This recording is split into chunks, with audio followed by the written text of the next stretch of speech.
Hit TV YouTube channels లో మీ వ్యాపార ప్రకటనలకు మరియు ప్రమోషనల్ ఇంటర్వ్యూస్ కోసం వెంటనే సంప్రదించండి. Hi, I'm Dr. Teja, physiotherapist, occupationalist, osteopath doctor and chiropractitioner. ఈరోజు మనం డయాబెటిక్ న్యూరోపతి చూద్దాం. అంటే డయాబెటిక్ న్యూరోపతి అంటే ఏంటంటే డయాబెటీస్ ఉన్న వాళ్ళలో 50% డయాబెటీస్ పేషెంట్స్లో ఈ డయాబెటిక్ న్యూరోపతి అనేది కామన్గా చూస్తుంటాం అన్నమాట. అంటే ఈ డయాబెటిక్ న్యూరోపతి సిమ్టమ్స్ ఎలా ఉంటాయంటే చాలా వరకు మన స్పైనల్ కార్డ్లో ప్రాబ్లమ్స్ ఉన్నప్పుడు ఈ డిస్క్ బల్జెస్ ఇంతకుముందు మనం టాపిక్స్ డిస్కస్ చేసినప్పుడు చెప్పాను కదా, సిమ్టమ్స్ ఈ పిన్స్ అండ్ నీడిల్స్ సెన్సేషన్స్ కానీ నమ్నెస్ కానీ మొద్దుబారిపోవడం కానీ అలానే ఉంటాయి. దీని సిమ్టమ్స్ కూడా డయాబెటిక్ న్యూరోపతి సిమ్టమ్స్ కూడా. అయితే ఇందులో పెయిన్ఫుల్ డయాబెటిక్ న్యూరోపతి గురించి చెప్పుకుందాం. ఇది 2 కారణాల వల్ల రావచ్చు. మనకి షుగర్ కంట్రోల్ లేకపోవడం వల్ల. ఈ షుగర్ కంట్రోల్ దేనివల్ల, ఈ షుగర్ కంట్రోల్ లేనప్పుడు ఏమవుతుందంటే బాడీలో కొన్ని బయోకెమికల్ చేంజెస్ జరుగుతాయి.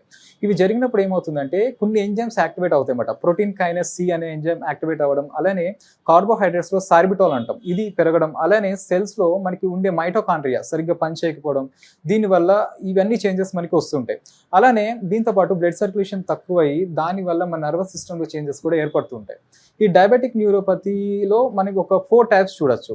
మనకి పెరిఫెరల్ న్యూరోపతి కానీ పాలీన్యూరోపతి కానీ అంటాం. ఈ పెరిఫెరల్ న్యూరోపతి పాలీన్యూరోపతిలో ఏంటంటే కాలు వేల దగ్గర నుంచి స్టార్ట్ అయ్యి ఈ మొద్దుబారడం కానీ, బర్నింగ్ సెన్సేషన్స్ కానీ, పిన్స్ అండ్ నీడిల్స్ సెన్సేషన్ కానీ, సో ఇది పైకి నెమ్మదిగా పైకి స్ప్రెడ్ అవుతూ ఉంటుంది. అంటే ఫీట్ అలానే పైకి కింద మనకి ఈ కాఫ్ మజిల్స్, ఈ యాంకిల్ జాయింట్స్ వరకు కూడా ఈ కాలు మొద్దుబారడం, ఈ సెన్సేషన్ తెలియకపోవడం ఇవన్నీ వస్తుంటాం. ఈ సిమ్టమ్స్ అన్ని కూడా మనకి చూస్తుంటాం ఈ పెరిఫెరల్ కానీ పాలీన్యూరోపతిలో కానీ. అలానే ఆటోనమిక్ న్యూరోపతి అంటాం. ఈ ఆటోనమిక్ న్యూరోపతి అనేది మన కంట్రోల్లో ఉండదు. అంటే ఫర్ ఎగ్జాంపుల్ చూడండి, మనకి ఈ హార్ట్ బీట్ అలానే హార్ట్ ఫంక్షన్ చేస్తుంటుంది కదా, అలానే లంగ్స్, అలానే మన ఇంటెస్టైన్ మూవ్మెంట్స్, అలానే మన స్వెట్ గ్లాండ్స్ ఒకటి, ఇవన్నీ కూడా ఆటోనమిక్ నర్వస్ సిస్టమ్ అన్నమాట. ఇప్పుడు మనకి సడన్గా ఎవరిలో షుగర్ డ్రాప్ అయినప్పుడు ఈ హార్ట్ బీట్ అనేది పెరుగుతుంది, సో స్వెట్ వచ్చేస్తుంది. కాకపోతే ఏంటంటే ఈ ఆటోనమిక్ నర్వస్ సిస్టమ్ కనుక ఎఫెక్ట్ అయి ఉంటే, ఆటోనమిక్ న్యూరోపతి కనుక ఉంటే వీళ్ళకి ఇవన్నీ కూడా తెలియదు. హార్ట్ బీట్ పెరిగింది కానీ, స్వెట్ వచ్చేది కానీ, స్వెట్ రావడం కానీ తెలియదు. సో అంటే అది తెలియనప్పుడు ఏమవుతుందంటే ఈ పేషెంట్స్లో చాలా వరకు స్ట్రోక్స్ కానీ, కోమాలోకి కానీ, అలానే సడన్గా డెత్ అయ్యే ఛాన్సెస్ చాలా వరకు తక్కువగా ఉంటాయి. ఎందుకంటే మనకి ఆ పాల్పిటేషన్స్ కానీ, డ్రాప్ అయినట్టు స్వెట్ కానీ వస్తే మనం ఏదైనా ప్రికాషన్స్ తీసుకుంటాం ముందుగానే జాగ్రత్త ఏం కాకుండా. So autonomic nervous system effect అయినప్పుడు ఏమవుతుంది అంటే మనకేం తెలియదు కాబట్టి మనం ఏది జాగ్రత్త తీసుకోవడానికి ఉండదు అన్నమాట. సో అలానే చూసుకుంటే ఇంకొక రకం చూసుకోగలిగితే మనం డయాబెటిక్ ఎమెట్రఫీ అంటాం అన్నమాట. ఇది 3rd వన్.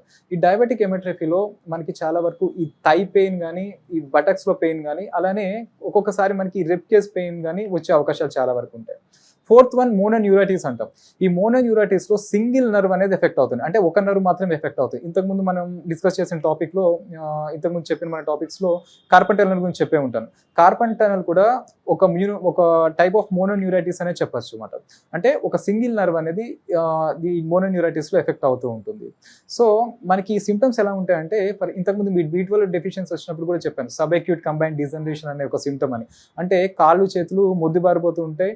మనకి diabetic neuropathy symptoms, spinal cord symptoms and B12 deficiency వచ్చినప్పుడు సబ్ అక్యూట్ కంబైన్డ్ డిజనరేషన్ కూడా ఉంటుందన్నమాట. ఎందుకంటే రీసెంట్గా చాలా మంది కేసెస్ వచ్చినప్పుడు మనం వీటిని దేనివల్ల వచ్చింది అనేది ఫస్ట్గా మనం చూసుకోవాలి. ఈ ఇన్వెస్టిగేషన్స్ కానీ దేంట్లో కానీ చూసుకొని, ఈ ల్యాబ్ టెస్ట్ రిపోర్ట్స్లో కానీ దేనివల్ల వచ్చింది. ఇప్పుడు ఫర్ సపోజ్ డయాబెటీస్ లేదు, సిమ్టమ్స్ ఒకటేలా ఉన్నాయి. ఒకవేళ B12 డెఫిషియన్సీ ఉందనుకోండి, దాన్ని మనం కరెక్ట్ చేసుకోవాల్సి వస్తుంది. షుగర్ కంట్రోల్ లేదు, మన లైఫ్ స్టైల్ చేంజెస్, మన food habits, regular physical exercises ఇవన్నీ కూడా మనం చేసుకోవాల్సి ఉంటుంది అన్నమాట.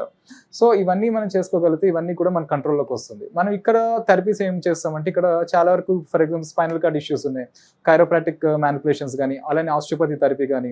షుగర్ కంట్రోల్ అవ్వడానికి ఈ మధ్య మేము ట్రీట్ చేసిన ఈ మంత్లో ఒక 10 కేసెస్లో 8 కేసెస్ సక్సెస్ఫుల్గా చాలా వరకు కూడా ఈ డయాబెటీస్ అనేది కంట్రోల్ చేయడం జరిగింది అన్నమాట.